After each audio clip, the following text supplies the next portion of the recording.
bad. She beat me up, but I've never been in a fight before. Some 20-year-old just put her hands on me. I'm a goddamn police officer, so you're gonna stop when I say Yes, stop. Sir, you are a police officer, but I don't want you touching me. Well, you're gonna stop when I say stop, otherwise I'm gonna touch you. We need to figure out what's going on. Just let me go on a walk. Some 20-year-old just put her hands on me. Okay, and we're gonna get you checked out because you're covered in blood. Okay, you could be seriously injured. I'm fine. So what happened? I was over there with my cousin. We were sitting on the Brown Street. This girl, so there was this dude. That's his baby mom. I respect that's his baby mom. But she's 20-something. I'm 60 years old. Okay. You feel me? Like, don't put your hands on me, man. She came up to us. She walked by my house a few times. Up and down, up and down, up and down. Just saying stuff, just being rude. That's what I said. If you're going to be rude, you need to go home. Well, she just want to sit outside my house and keep yelling at me. I don't do that. It is what it is, man. So where'd the fight occur? Right up front of my house, which is down the street. But I want to walk because I don't want to deal with her. Okay. What's her name? I know who she is. Does she have any injuries? Huh? Does she have any injuries? I don't know. I wasn't really able to fight her. I didn't even know he was about to fight. But she is 20-something. She's a whole adult. She won't talk to me because her dad touched me. I'm going to the hospital. Oh, you are now. No, sir. Yeah, you are. Just tell me that. You are. Can I just go home? Nope. Come on. Just let me go home and let me go to bed. I don't need to get checked out. Yeah. You don't have a choice. You're 16 years old. Come on. I don't want to go, man. I don't want to be around males. Well, you don't understand what happened to me, so you don't understand, so I just don't want to be around males. I've done this job a long time, and I've dealt with every case under the world. Can you just come with me to talk to my stepmom? Yeah, I will know. We need to get you checked out. You're bleeding really bad. Where did she hit you at? I don't know. I think it's coming from your head. I know. Because I fell. She beat me up, but I've never been in a fight before. Yeah, you need to get checked but out. But she's 20-something, man. Right. Where is your mom? So we're gonna need to get a hold of her. I don't have a real mom. What's but her I got name? a stepmom. Alright. Do you guys know anything about what happened? Several adults have been threatening her all day. We were on Brown hanging with our friends like normal. We always do this. Okay. But I'm going to the hospital. Come on, bro. Chloe, come on. Let's go with the wait a minute, she's a minor. You guys can't put your hands on a minor. At this juncture, the narrator's premature characterization of the incident as a brutal attack introduces severe prejudicial framing into what should fundamentally be an objective evidentiary review. From a jurisprudential standpoint, deploying such legally loaded terminology subverts the presumption of innocence. Instead of allowing the prima facie evidence, the observable state of the victim, and the scene to dictate the narrative, the voiceover usurps the role of a trier of fact.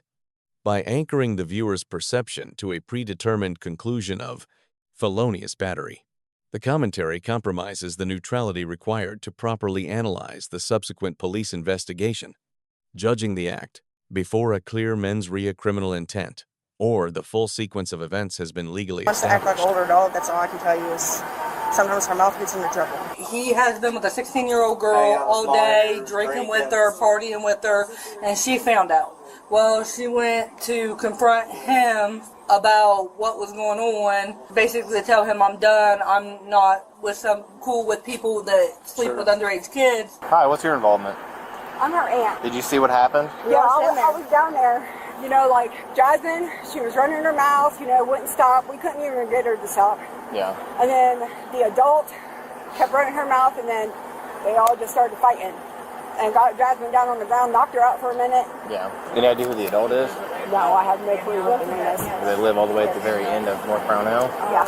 She lives at the end of the street. Actually, she don't live at the end of the street. She lives 2 hours away, and her mom lives at the end of the street right here. I'm right up. No, so she didn't even live here then. Nope. Okay. We just have a name on this girl. Kayla. She's 22. Is you ever from Chillicothe or anything? Yeah, she was from Chillicothe. Her baby dad lives down here. We were hanging out with our friends. Her baby dad showed up. Her mom seen us all down there and her baby dad, and they called her, told her that he was hanging out with a bunch of minors. So she drove all the way here just to fight her because she was the girl that was hanging out with him, but she wasn't hanging out with him. So that's the story. That's what everything happened. Did she get hit with anything? I don't know. She kicked her in the face several times. Yeah. She was laying on the ground with her head on the ground, and the girl started kicking her. So is her name Caitlyn Strag, or is it Kayla? Her name is Caitlyn. Her name's Caitlyn. We need to talk to her, obviously. I appreciate, you telling me your side of the story and how it went. Your side of the story definitely makes sense to me as to how this thing would have blown up to where it did, but at the end of the day, we had a fight, a physical altercation between two individuals, and we need to get to the bottom of it, which means we need to contact her directly as well. Okay, let me call her and tell her that she needs to make it back here ASAP. We're dealing with them. Getting people. We're dealing with them right now. We have officers over there. Well, is that okay with you? You stop. She has autism, I'm sorry. I told you to stop. But they were also over there, whoever they are over there, were also threatened they were going to get people to come to my house tonight. I need you to come back here. The officer needs to speak to you. So. All right. This segment represents a blatant departure from factual recounting, heavily editorializing the events by unilaterally assigning legal culpability, by explicitly labeling the minor as drunk and aggressive and concluding the altercation was a one-sided beating. The narrator effectively bypasses due process. In a legal context, establishing intoxication and unprovoked aggression requires strict evidentiary standards, such as toxicological reports and corroborated witness testimonies, rather than mere spectator assertion. Furthermore, the theatrical promise that the suspect will flip this entire narrative commodifies the incident. It transforms a complex, multi-party dispute, which necessitates a rigorous examination of mitigating factors, comparative fault, or potential affirmative defenses like provocation into a binary, media-driven spectacle devoid of legal nuance. I don't want to fight no 16-year-old. I told her mom to take her home. I don't know how to, that lady, I don't know if that's her mom. The boy over here in this third house, he said that was her mom. And I told her, because she was over here. She was in the yard at first, starting a whole bunch of I told her, look, somebody need to call her mom. They need to come get her. She's 16. This is ridiculous, and she's drunker than This all happened here in front of this house? No, it happened right here at the end of this road. At the end of the road? Yeah, I met Darn at the end of the road, because he's all out here. Okay, I got you. She just kept talking and talking and talking, and then she, like, grabbed me from my arm and was like, no, you need to go. This has nothing to do with you. I'm like, that's my kid's father. He's not supposed to be here. He don't need to be hanging out with no 16-year-old, because he's finna go to jail. You're a 16-year-old, and you're 25, almost 26. That's ridiculous. She just kept going and going and going, and then she spit on me, and then punched me.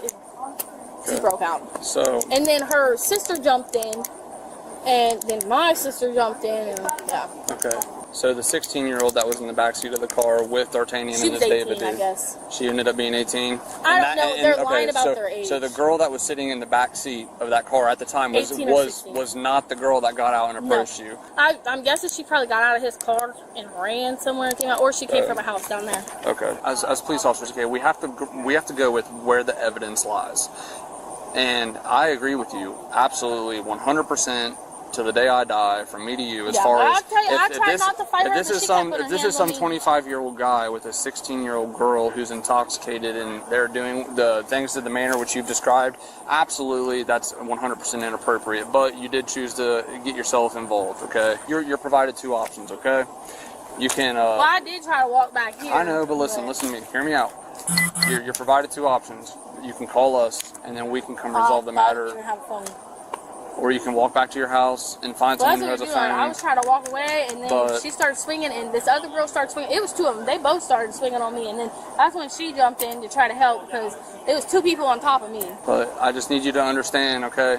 Right now, what I have, we have a 16-year-old girl, and yes, we've dealt with her in the past, and yes, she has a history with being intoxicated and then acting disorderly and things like this happening. That's what I said. That's why I told that lady. I kept telling her, she's 16. Come on, you got her out here drinking. 16. You need to take her in the house. Let me talk.